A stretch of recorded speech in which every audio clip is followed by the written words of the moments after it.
All right, YouTube. This is Young Link Jr. Just a little bit more. I guess you want to say a little bit of update, just adding on to this investigation. So we know that Brian Laundrie's sister, Cassie Luycx, I believe that's how you pronounce her last name. She's spoken out, and she was stating that before, when she had our first encounter with the news, that she never seen she wish she can talk to Brian. She wish she could have some type of connection with him. She haven't seen him ever since they went on that cross country trip with Gabby, but that turned out to be a lie, because September 1st, like, he actually showed up at her house. And I believe she went to the camper around the 6th and the 8th. So she was probably there for one day. Then check in with him, but you still can go drive to campgrounds. You just have to reserve. If you're going to be there for an extended period of time, you have to reserve your spot.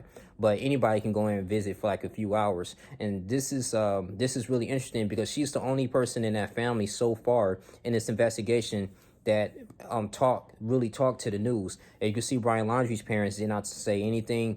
Dog the Bounty Hunter, before he went on to his trip and looking for Laundrie, they didn't want to answer the door or anything. They just pretty much just ignore everyone. So we're gonna have to question her, because we don't know allegedly if she's hiding him. So just a little bit information about her. I got this from Fox News. She's 31 years old. She has been laid low following the disappearance of death of Gabby Petito, who would have been her future sister-in-law, and during the manhunt for her younger brother. 23-year-old Brian Laundrie, who is now a fugitive, he's wanted for alleged debit card fraud. That's what they got him. I think they sent out a federal arrest warrant in Wyoming, and he may have some type of interest to Petito's death. But he's really charged for a debit card fraud. So new attention shifted to Miss Casey on Friday, after her family's attorney, Stephen Bartolomeo, revealed that the elder sibling saw Laundrie at a campground. The attorney said this, all right? That was supposed to be working for them. He said they saw them at a campground on September 6th with their parents, as well as on September 1st when he returned home to Northport without Petito. Law enforcement agencies are well aware of these dates. Bartolomeo told Fox News on Friday, any prior communication by Casey does not reflect these dates. It's simply a difference of relaying an answer to a question misinterpreted by Casey, who purely posed by the Inquirer. So she said on September 17th that the oddest thing about the situation is she hasn't been able to talk to Brian. In our quote, she said, "I wish I could talk to him. I told the news outlet. I know that's all because the lawyers advising them not to say anything." So Petito and Laundrie went to Lucy's house the day before the couple left. Before they left on our cross-country trip in mid-June, okay?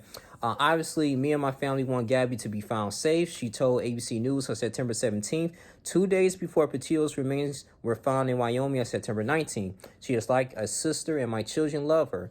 All I want for her is to come home safe and sound, and and not have this big misunderstanding." Now, as you can see here, according to these pictures, Gabby was communicating with her. I'm pretty sure they had like a good relationship before all this happened. She was communicating with her children. And then they used to write and exchange like different postcards during their road trip. They would check in with occasional text messages and FaceTimes, according to screenshots that was posted by Twitter. So one says, "Oh my gosh, I can't believe they're in school started already." This is by Gabby. "I saw your post on Instagram. She's so cute. Send me the picture of the boys to show Brian. LOL. And I love their backpacks too." Petito told Lucy through text on August 10th, one of the last times the two communicated. "We're in Arches right now, so we don't have the best Wi-Fi, but we did send you some mail."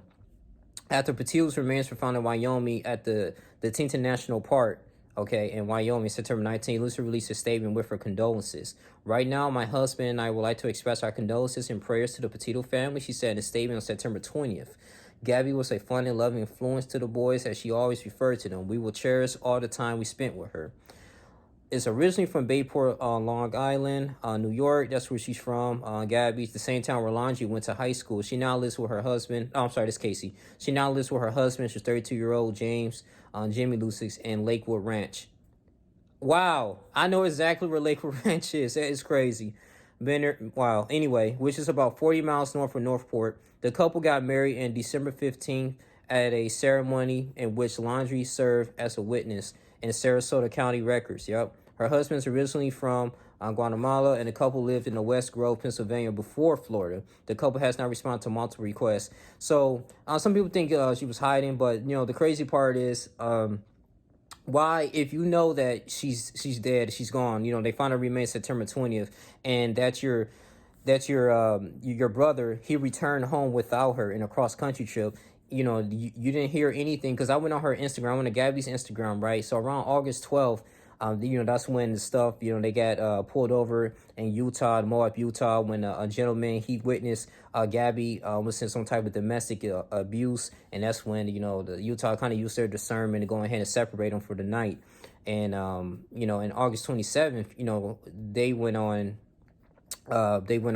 to a restaurant, you know, as well. And you know, usually she will post things because she always have her location, but her last two Instagram posts of Gabby's, she didn't post no location. And that's why it had me speculating, like, okay, well, you know, because he had access to her debit card, did he have access to her Instagram, did he just, it was just him in the van and her just having her feet and everything. And you know, he probably wrote some, you know, caption just to make sure, like, let people know, like, okay, yeah, she's still alive, she's still around here.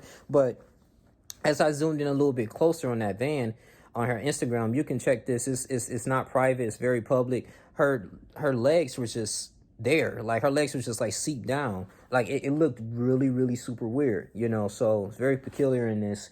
But my thing is, so with Casey, is just like, you know, this is kind of inhumane, because you went on a camping trip. Well, you went to the campground on the 6th. What was the conversations?